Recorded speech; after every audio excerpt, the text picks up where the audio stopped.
October 23, 2019, the Trinidad and Tobago Unified Teachers Association elected its first ever female president in the union's 40-year history. Meet Mrs. Antonio de Freitas, the newly elected president of TTUTA. In this episode of Liberator, we speak exclusively to Mrs. de Freitas.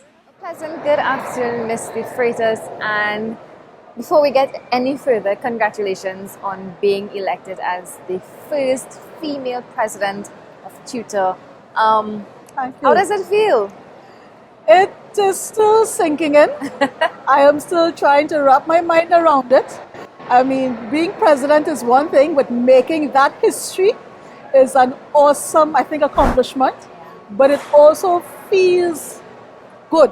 It feels good to know that my peers, my colleagues, my friends as teachers have recognized my contribution and they're willing to allow me the opportunity to serve them in that regard. And you know, you're in a field where not many women venture, but this year we saw 3 females actually vying for the position Yes. of presidency. You know, how does that, as a female, how did that make you feel? I was actually very happy that my competitors were female. Not that I would not have minded running against a male. I'm sure I would have won the same way. But the fact that women in our profession, women in our society, more and more are beginning to realize their worth and their capacity to be leaders, for me that was awesome. I was really pleased by that. All right, so tell us a little bit about yourself. Who exactly is Miss Antonio de Freitas? I am a mother. I have 3 adult children. 2 of them are teachers and 1 is studying medicine. I have been married for 29 years. My husband is a wonderful, wonderful man, without whom I could not have done this. I am basically a lover or person who loves to serve. So I've been teaching for 32 years. I have been a primary school teacher for all of those years. My current position is head of department at Tunapuna Girls RC, and I want to take this opportunity to thank my staff and my students for their support as well, my principal. I have been involved in TTUTA for 27 years. I served as staff representative of my school, as chairman of St. George East District, and I also served as first vice president from 2013 to 2016. So that passion for service has always been there. That willingness to interact with people and to effect change has always been a part of me. Now, your success must be something that is celebrated by your family, by your peers, and even your students. Yes. What has been the mood? Everybody has been happy. Yesterday I went to school and the principal made an announcement over the PA system congratulating, and there were the big cheers and the hurrahs from the students, and as I walked from class to class, everybody was like Mr. Freitas, you know. I really, that was emotional. That was emotional, but since then I've been receiving all the congratulatory messages, all the encouragements to work and to serve and to put my best foot forward. So it's been really awesome. First of all, what would have led you to even vie for this position? As I said before, I served as first vice president 2013 to 2016. At that time, the portfolio of that officer had to do with professional development and the training of teachers. And what I realized is that whilst TTUTA does have a program to effect professional development for teachers in schools and in other forums, we still needed to reach our members. We still needed to have greater advocacy for teachers and for students in the system as well as in society. And so I realized that somebody had to do it. What better person than a woman? What better person than somebody with my kind of background, right? So that was one of the main motivating factors. Being president of anything is not an easy task. Indeed. What in your opinion is something that you may be ready to take on headstrong in terms of what TTUTA has been dealing with over time? TTUTA has been dealing with the stalled negotiations, some horrible stated classrooms, in your opinion, what is the first thing that you will tackle? Well, even before we get to the external, in terms of what we've been dealing with teachers, mindful of the fact that my colleagues who will be joining me in office are from a different team. That would mean we would have had different ideologies and perspectives whilst on the campaign trail. To me, one of the first things I have to do is find common ground. Meet with them, make sure that we have a clear path of where we want to go, the direction in which we want to take TTUTA, the approach we want to take in treating with negotiations, the approach we want to take in terms of dealing with health and safety issues. Once that has been established, then definitely the issue of treating with negotiations would be a priority. For me, looking at health and safety in schools, not just plant issues. Yeah. One of the things I feel very strongly about is that the Ministry of Education should have a regular school maintenance plan. In that, you identify in school A what their shortcomings, what the deficiencies are, what needs to be rectified, and you determine over what period you are going to seek to attend to those. Not 2 weeks before the end of the vacation, we suddenly realize we need to fix something in school A. That is a dialogue that needs to take place for it to be effective. We also need, I think, to deal with mental health issues, to deal with stress issues that my colleagues would face and I would face in the system. And we realize children have those problems too. Behavioral challenges among students are becoming more pronounced. And so what we need would be to have proper support mechanisms, stakeholder involvement, not just the Ministry of Education, perhaps the Children's Authority, the Ministry of Health, the Ministry of Community Development, all of those agencies and the NGOs that can build a clear path towards lending emotional and mental support so that productivity of teachers would increase, so that student performance and behavior would improve. To me, those are some of the first things we should be looking at. Will there be a honeymoon period? 1 week, we are installed on the 4th of November. But even before that, over the course of the next few days after the holiday, and I want to take the opportunity to wish my colleagues of the Hindu faith Happy Diwali.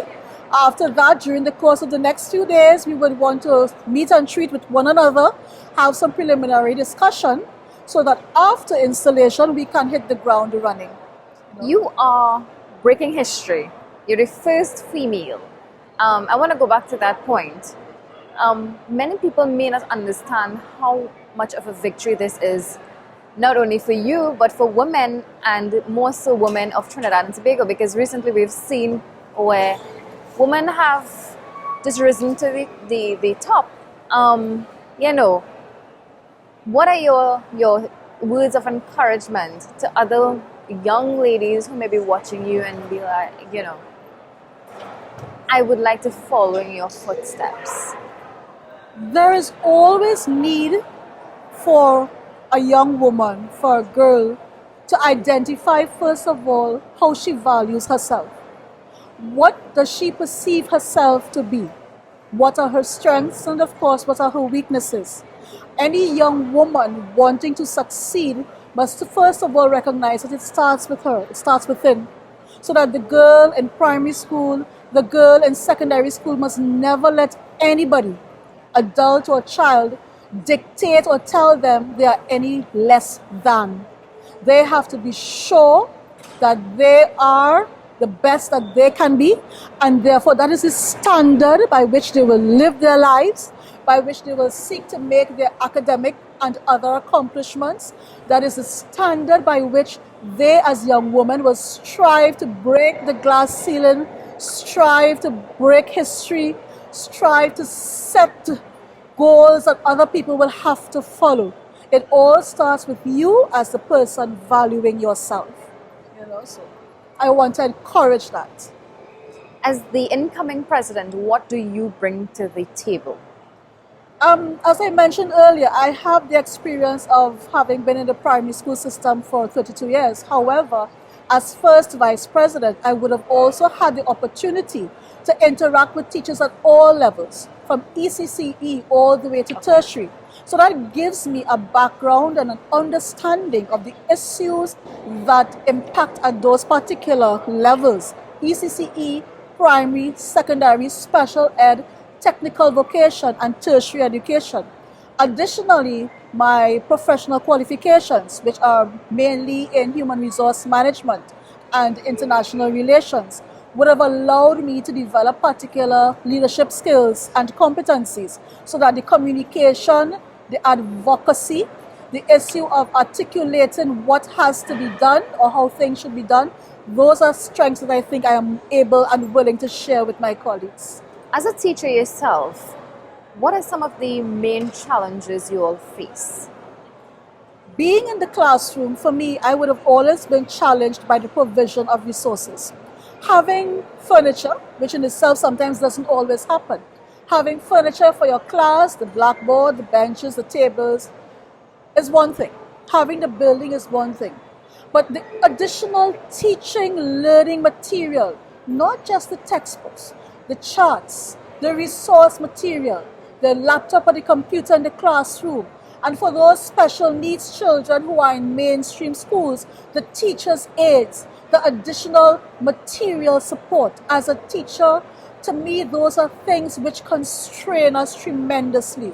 I would have been in the mainstream, and I have had students in the past who've had learning challenges, who've had emotional challenges. I am not skilled and specially trained to deal with that. So having that kind of specialist training or support from specialists is important as well. I think those are challenges that we need to deal with in this contemporary education system. A recent study showed that we have less and less young people getting into teaching. What do you think may be a contributing factor to that? As society changes, Christy, people's perspective change. Though the group of people we term as millennials, for example, that age group, millennials want things now for now. They want the instant. They want to know that there's a clear path and that at the end of the day, there must be some benefit somewhere along the line. It means, therefore, the teaching service must be willing to adjust its recruitment and selection approach. In that, you want to make sure that, first of all, the process of recruitment, how you advertise, how you select people, either from denominational boards or into the government service, ensures that the persons coming into the system really want to do this job. They have the necessary skills, mentally and emotionally, as well as the qualifications. We have to move away from simply selecting people to be teachers based on qualifications alone. We have to look at the emotional intelligences. We have to look at the capacity to stay the course and to interact with people. There are some of us who are extremely gifted academically, intellectually, and the capacity to pass that information on to others, we are constrained by sometimes. So first of all, we need to perhaps change our system to have the recruitment and selection process reflect those particular tasks. Additionally, the salary of teachers must become more appealing. Currently, teachers live on 2014 salaries. In terms of all that is happening economically and financially, for a younger person who would have other opportunities that might be more financially beneficial, teaching may not be an option. And we want to make sure that our teachers are well paid and that the salary of itself is enough to keep someone there to motivate them to want to continue. Finally, what I would say is that to encourage people to remain in the service or to join the service, we need to have continuous professional development and upgrading and upskilling of persons, right? You come in at one level with one particular catchment or complement of skills and tasks, and for 20 years, 15 years, you don't have the opportunity, unless you pay for it yourself, to upskill, to upgrade.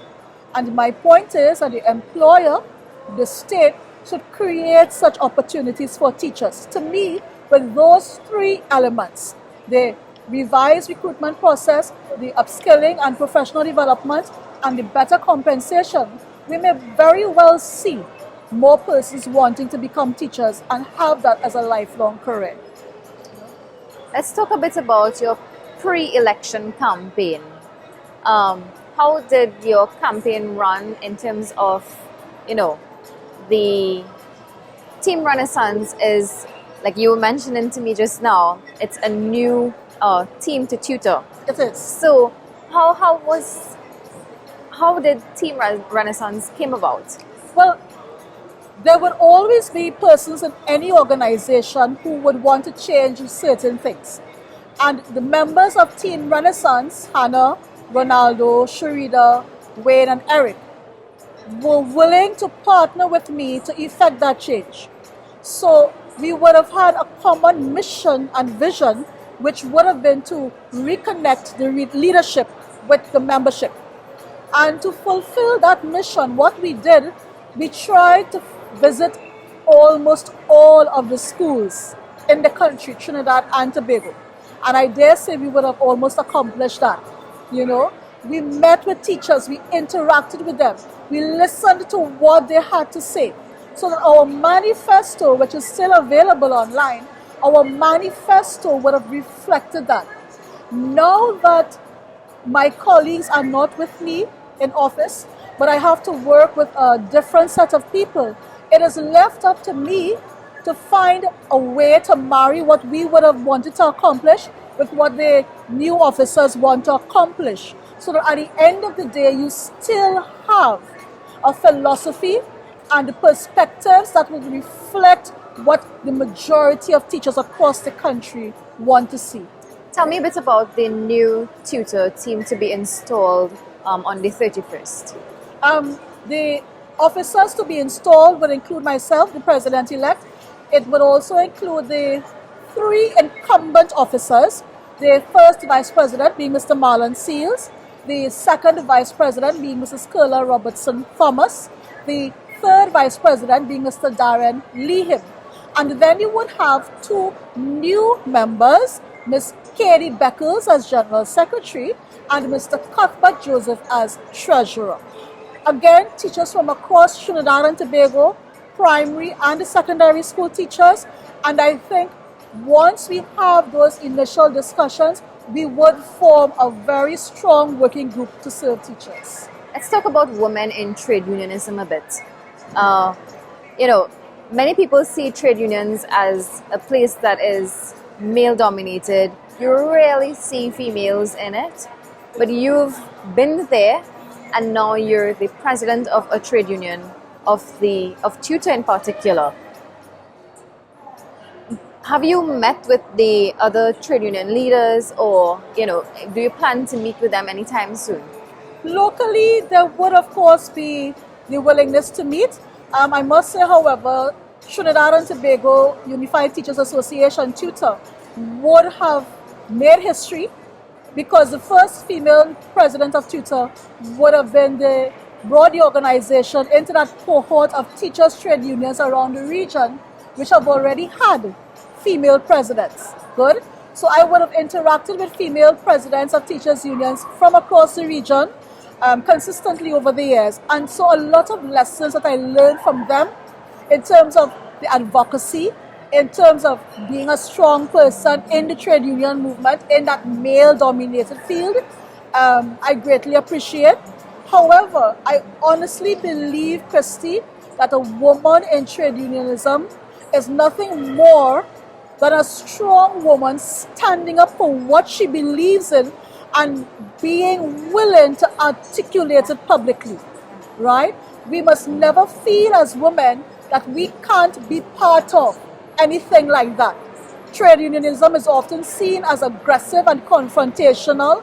However, at the end of the day, it has a lot to do with advocacy. Yeah. And so the woman who's always been the figure to drive that, to support others, I think we are well placed to take our place amongst trade union leaders. So locally, It is my hope I will get to meet Mr. Duke before he leaves office.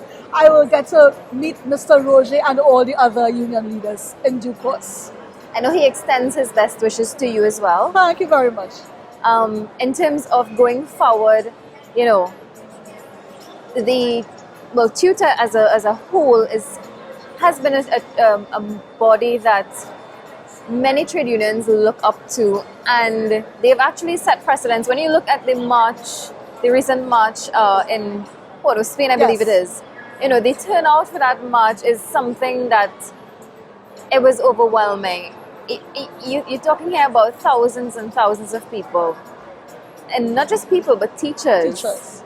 And you know, I think going forward, it's something that we all can look forward to seeing, but not just for salary negotiations, For other for activities good as well. reasons. Yes. And you know, too many times we see teachers just hitting the streets trying to claim for what should be theirs. Agreed. Right? But the march in Port of Spain, if I may say, whilst we had a large turnout, we have had larger marches in years gone by. There was one year, it was unfortunately or fortunately for salary negotiations. However, our teachers came out and we spanned from one end of the promenade to the next. At the end of the day, I think the voice of the union and the leadership in particular, how they interact, how they make the call to members, that is what will call members to respond. And what we always want is for the trade union members to respond when their union calls. It must always be seen that the strength of the union was shown whenever there is a call for action. And I agree with you, salary negotiations would always be our prime concern, and we may always need to make the call, but other opportunities for us to show strength, we have seen that in our professional development days when we have our conventions. We have seen that in our World Teachers' Day activities. We have seen that when our teachers have simply come out to lend support to one another in the past in terms of our upgrade issues for our UTT graduate colleagues and so forth. At the end of the day, teachers, members of trade unions must be willing to heed the call when called upon to support. And you touched on something very important just now, in terms of the bigger marches. And you know, when you are there and you talk to some teachers, you get the idea of how important they are, not just to the teaching body, but to students.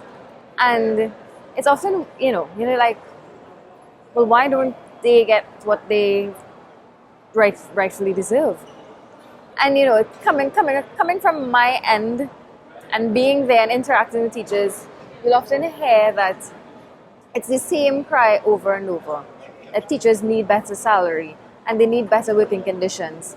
And I think something that the teaching body may look forward to in your term, because what it signaled to me is that they still have hope in the union.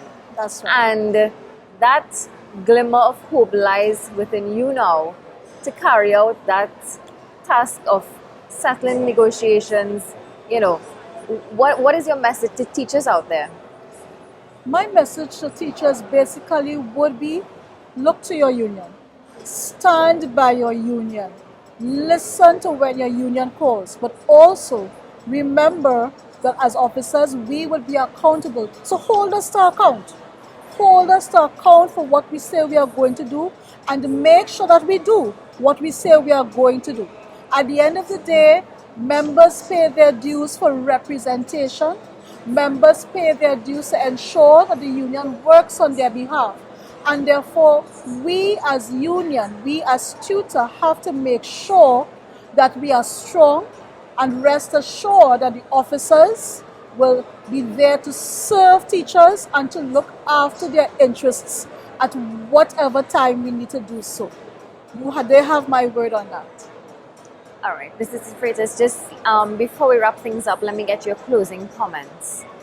My closing comment, TTUTA is ripe for change in terms of woman power, in terms of advocacy and connectedness with teachers, and I look forward to accomplishing that during my tenure. Making history is one thing, but building a legacy and doing the work that people will remember, to me that is equally important. And so I intend to walk on that path. All right. Thank you so much. Thank you very much for having me, my dear. It's been a pleasure. Thank you so much.